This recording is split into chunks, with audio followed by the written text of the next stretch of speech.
रणबीर कपूर की एनिमल को भले ही उनकी सोलो ब्लॉकबस्टर मूवी कहा जा रहा हो, लेकिन इस बात से कोई गुरेज नहीं कर सकता कि चंद मिनटों के अपीयरेंस में बॉबी देओल ने पूरी मूवी को हाईजैक कर लिया है पॉपुलैरिटी के लेवल पर। बॉबी देओल का खूंखार किरदार जो कि अबरार हक के नाम से आता है, पब्लिक को बहुत ज़्यादा ग्रेविटी के साथ इम्प्रेस कर रहा है। बॉबी देओल ने अपने करियर में पहली बार इस तरह का डिफरेंट डार्क टोन का रोल किया है। हालांकि इससे पहले वो हॉस्टल में भी कुछ ऐसे रोल कर चुके हैं, लेकिन जो नाम उनको इस मूवी से मिला वो शायद ही हॉस्टल से मिला हो या फिर पुरानी फिल्मों से। बहरहाल बॉबी देओल ने इस मूवी में जो रोल प्ले किया वो पब्लिक को भले पसंद आ रहा हो, लेकिन वुमेन संगठन को बहुत ज़्यादा नागवार गुजर रहा है। बिकॉज उनके रोल में बहुत सारा एंटी फेमिनिस्ट एलिमेंट है, बहुत ही मिसोजिनिस्ट सीन है। जैसा कि जब वो अपने भाई की मौत की खबर सुनते हैं तब वो एक मर्डर करते हैं, साथ ही वो खुलेआम सबके सामने अपनी वाइफ का रेप करते हैं, जिसे मैरिटल रेप कहा जाता है।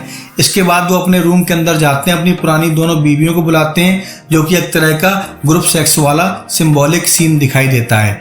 ऐसे में बॉबी देओल ने बहुत ही हार्डकोर सीन दिए हैं और एनिमल की थीम के हिसाब से बहुत ज़्यादा जस्टिफाई भी होते हैं, लेकिन महिला संगठन को लगता है कि ऐसे सीन पब्लिक को बहुत ही निगेटिव लाइट में दिखाई देते हैं और सोशल संस्कारों को स्पॉइल करते हैं। बहरहाल एनिमल में बॉबी देओल की 3 बीवियाँ थी और अगर वो जिंदा रहते हो सकता और बहुत सारी बीवियाँ कर लेते, बिकॉज उनका जो रोल है बहुत ज़्यादा रोमांटिक है।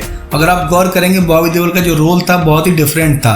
उनकी एंट्री होती है पर्सियन सॉन्ग पर, जहाँ पर वो अपनी तीसरी बीवी के साथ एंजॉय कर रहे हैं। इसके अलावा उन्होंने बचपन में अपने दादा को जलते हुए देखा था, जिससे वो म्यूट हो जाते हैं। यानी बच्चा इनोसेंट है, बाद में गूंगा रह गया, लेकिन इमोशनल है, रोमांटिक है, इसीलिए एक नहीं 2 नहीं 3 शादियां कर रहा है। यानी किरदार रोमांटिक भी है और हार्डकोर विलन भी है। बहरहाल एनिमल में बॉबी देओल भले अपनी बीवियों के साथ बहुत ही ब्रूटल पेश आते हों, लेकिन रियल लाइफ में वो अपनी पत्नी तान्या देओल को बहुत रिस्पेक्ट करते हैं और ये बात उन्होंने एक मीडिया इंटरव्यू में खुलकर स्वीकार की है।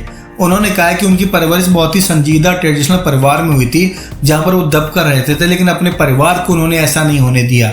अपने बेटों को खुलकर जीने देते हैं, यहाँ तक कि अपने बेटों के साथ दोस्तों वाला रिलेशनशिप रखते हैं। और रही बात तान्या देओल की, तो ना तो सप्रेसिव है ना ही डोमिनेट करते हैं। तान्या उनके घर में बहुत ही खुलकर रहती हैं। उन्होंने अपनी पत्नी को ना तो कभी काम करने से रोका, ना ही बाहर जाने से रोका।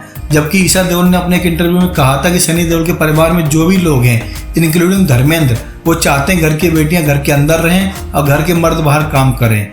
इसलिए जब उन्होंने धूम में बिकनी पहनी थी तब सनी, बॉबी, धर्मेंद्र सभी खपा हो गए थे, बट हेमा मालिनी ने उनको सपोर्ट किया था।